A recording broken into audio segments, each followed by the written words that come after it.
Good evening प्यारे साथियों। तो दोस्तों, जैसा कि आप सभी को पता होगा कि पहले 6 क्लास के ज्योग्राफी के 3 क्लास हो चुका है और ये चौथा क्लास है। और ये सभी के सभी क्लास जो है वो नोट्स से कराए जाते हैं। तो बस आप लोग चैनल पर बने रहिएगा और इसी तरह की और वीडियो देखने के लिए आप हमें फॉलो भी कर सकते हैं। और साथ ही आप लोगों को वीडियो कैसा लगता है कमेंट करके हमें ज़रूर बता सकते हैं। और जितने भी क्लास होते हैं सभी के सभी प्ले आपको चैनल पर जाके मिल जाएगा। तो आज का जो हमारा टॉपिक है वो है मानचित्र के बारे में आज हम लोग देखेंगे। सबसे पहला है कि मानचित्र की परिभाषा क्या होता है। तो पृथ्वी की सतह या इसके एक भाग का पैमाने के माध्यम से चपटी सतह पर खींचा गया चित्र क्या कहलाता है? मानचित्र कहलाता है। एक बार और मैं इसे रीड कर देता हूँ। तो मानचित्र की परिभाषा क्या हो जाएगी कि पृथ्वी की सतह या इसके एक भाग का पैमाने के माध्यम से, बिना पैमाने का नहीं, पैमाने के माध्यम से चपटी सतह पर खींचा गया चित्र क्या कहलाता है? तो यह मानचित्र कहलाता है। पैमाने के माध्यम से आप लोग बस याद रखिएगा, ठीक है। एनसीईआरटी के हिसाब से देखेंगे, एनसीईआरटी के अनुसार मानचित्र कितने प्रकार के होते हैं? तो मानचित्र जो है वो 3 प्रकार के होते हैं, ठीक है। पहला कौन है? तो पहला जो है वो भौतिक मानचित्र है, जिसे फिजिकल मैप भी कहा जाता है। इसे देखेंगे, इसकी परिभाषा क्या है? तो वैसा मानचित्र जिसमें पर्वत, पठारों, मैदानों, नदियों, महासागरों इत्यादि को दर्शाया जाता है, उसे भौतिक या उच्चावच मानचित्र कहते हैं। यहाँ पे एक और नया नाम देखने को मिल रहा होगा कि भौतिक मानचित्र को उच्चावच मानचित्र भी कहा जाता है। इसे एक बार और रीड कर देता हूँ, जितने भी चीज़ों को सबको 2 बार रीड कर दूंगा, ठीक है। भौतिक मानचित्र को फिजिकल मैप भी कहते हैं। इसकी परिभाषा क्या है? वैसा मानचित्र जिसमें पर्वत, पठारों, नदियों, मैदानों और महासागरों आदि को दर्शाया जाता हो, वैसे मानचित्र को क्या कहेंगे? तो भौतिक या उच्चावच मानचित्र कहेंगे। दूसरा जो हमारा मानचित्र आया था वो राजनीतिक मानचित्र है, जिसे पॉलिटिकल मैप भी कहते हैं, ठीक है। इसमें क्या आता है? इसका परिभाषा क्या है कि वैसा मानचित्र जिसमें राज्य, नगरों, शहरों तथा गांव तथा विश्व के विभिन्न देशों व राज्यों तथा उनकी सीमाओं को दर्शाया जाता है, उसे क्या राजनीतिक मानचित्र कहते हैं। राजनीतिक मानचित्र किसे कहते हैं? आप लोगों को पूछेगा तो क्या लिखिएगा कि वैसा मानचित्र जिसमें राज्य, नगरों, शहरों तथा गांवों और विश्व के विभिन्न देशों और राज्यों तथा उनकी सीमाओं को दर्शाया जाता है, उसे क्या कहते हैं? वैसे मानचित्र को हम लोग राजनीतिक मानचित्र कहेंगे। अब ये 2 मानचित्र के अलावा एक तीसरा मानचित्र है, थीमेटिक मानचित्र, ठीक है। हम लोग इसी परिभाषा को देखेंगे कि कुछ मानचित्र विशेष जानकारी प्रदान करती है, ठीक है। कुछ मानचित्र विशेष जानकारी प्रदान करते हैं, जैसे सड़क मानचित्र हो गया, वर्षा मानचित्र हो गया, वन मानचित्र हो गया, वन तथा उद्योग मानचित्र आदि के विवरण दर्शाने वाले मानचित्र इत्यादि को क्या कहते हैं? तो इन सभी को थीमेटिक मानचित्र कहते हैं। आप लोगों को आवाज़ तो स्लो सुना रहा होगा, तो आप लोग चाहे तो वीडियो को स्पीड करके देख सकते हैं, ठीक है। तो थीमेटिक मानचित्र किसे कहेंगे? कुछ मानचित्र विशेष जानकारियां प्रदान करते हैं, जैसे सड़क मानचित्र हो गया, वर्षा मानचित्र तथा वन तथा उद्योग आदि के विवरण दर्शाने वाले मानचित्र क्या कहलाते हैं? थीमेटिक मानचित्र कहलाते हैं। मानचित्र के घटक पूछेंगे आपसे एग्जाम में, तो आप याद रखिए मानचित्र के 3 घटक है, दूरी है, दिशा है और प्रतीक है। प्रतीक को चिन्ह भी आप कह सकते हैं, ठीक है। अब पैमाना देखेंगे कि पैमाना असल में है क्या, ठीक है। कि पैमाना के माध्यम से कोई भी मानचित्र बनाया जाता है, तो पैमाना है क्या? तो स्थल पर वास्तविक दूरी, ठीक है, स्थल पर वास्तविक दूरी तथा मानचित्र पर दिखाई गई दूरी के बीच का जो अनुपात होता है, उसे ही हम लोग क्या कहते हैं? उसे ही हम लोग पैमाना कहते हैं।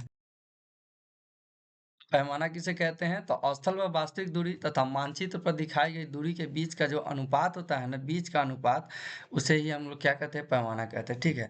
जब बड़े क्षेत्रफल वाले भागों को, जैसे महाद्वीपों तथा देशों को कागज पर दिखाना होता है, तब हम लोग छोटे पैमाने वाले मानचित्र का उपयोग करते हैं। मतलब बड़े पैमाने वाला जो कोई अगर जगह है, उसे हम लोगों को दिखाना होगा मानचित्र पे, कागज पे, तो हम क्या करेंगे? तो छोटे पैमाने वाले मानचित्र का उपयोग करेंगे। तो बड़े क्षेत्रफल वाले भाग को दिखाना होगा तो क्या करेंगे हम लोग? तो छोटे पैमाने वाले मानचित्र का उपयोग करते हैं, ठीक है। छोटे पैमाने वाले मानचित्र का उपयोग करते हैं। उदाहरण जैसे यहाँ पे दिया गया है कि मानचित्र पर अगर 5 सेंटीमीटर जगह कोई जगह के बीच की दूरी 5 सेंटीमीटर बताया गया है, तो स्थल के 500 किलोमीटर के वो बराबर होता है, ठीक है। स्थल पर वास्तव में वो कितना होता है? वो 500 किलोमीटर को दर्शाता है, ठीक है।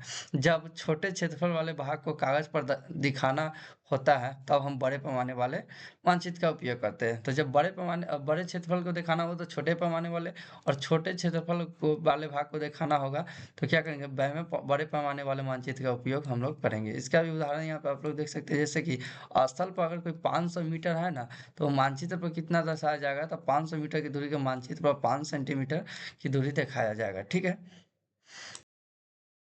अब कुछ और डिटेल है यहाँ पे आप लोग देख सकते हैं। नेक्स्ट लाइन जो है कि बड़े पैमाने वाला मानचित्र छोटे पैमाने वाले मानचित्र की अपेक्षा अधिक जानकारी प्रदान करती है। यानी जो बड़े पैमाने वाला मानचित्र है ना, बड़े पैमाने वाला मानचित्र वो अधिक जानकारी प्रदान करता है छोटे पैमाने वाले की अपेक्षा। ठीक है। अब यहाँ पे पूर्व पश्चिम उत्तर दक्षिण को प्रधान दिग बिंदु कहा जाता है। यानी प्रधान दिग बिंदु किसे कहा जाता है, एग्जाम में पूछा जाएगा आप लोगों को, तो आप लोग बता सकते हैं कि चार जो दिशा है पूर्व पश्चिम उत्तर दक्षिण, इसी को क्या कहा जाता है, प्रधान दिग बिंदु कहा जाता है। अब देखेंगे यहाँ पे दिक् सूचक के बारे में दिया गया है। इसकी सहायता से किसी भी स्थान की दिशा का पता लगाया जा सकता है। यानी दिक् सूचक की अथी सहायता से आप अगर जंगल में चले जाए, कहीं भी चले जाते हैं, तो वहां पे आप दिशा का अनुमान लगा सकते हैं कि आप किस दिशा में जा सकते हो या कौन सा दिशा किधर है। ठीक है। तो दिक् सूचक की सहायता से किसी भी स्थान की दिशा का पता लगाया जा सकता है। इसकी सहायता से मुख्य दिशाओं का पता लगाया जा सकता है। मतलब दिक् सूचक जो है क्या करता है, तो मुख्य दिशा को बताता है। ठीक है। तीसरा पॉइंट है कि इसके चुंबकीय सुई की दिशा क्या होती है, तो दिक्सूचक की चुंबकीय सुई की दिशा जो होती है वो उत्तर तथा दक्षिण की ओर होती है। ठीक है। प्रतीक देखेंगे कि मैप में जो भी प्रतीक दिखाए जाते हैं वो क्या दिखाए जाते हैं। जैसा कि जिस कलर से अभी मैं हाईलाइट कर रहा हूँ, इस तरह का अगर कलर होगा, इसे नीला कलर बोला जाता है। तो नीले कलर से रहेगा तो वो जलाशय को दर्शाएगा, यानी जल वाले भाग को दर्शाएगा। भूरा रंग अगर होगा तो भूरा रंग जो है पर्वत को दर्शाएगा। पीला रंग जो है वो पठार को दर्शाएगा। पीला रंग क्या चीज को दर्शाता है, तो पीला रंग जो है वो मैप में वो पठार को दर्शाता है। तो पीले रंग वाले अगर कहीं पे मैप में दिखे जगह, तो पठार को दर्शाता है। ठीक है। और हरा रंग क्या चीज को दर्शाता है, तो हरा रंग जो है वो मैदान को दर्शाता है। तो आप लोगों ने प्रतीक देख लिया, एक बार मैं आप लोगों को और दिखा देता हूँ कि नीले रंग से जलाशय को दर्शाया जाता है।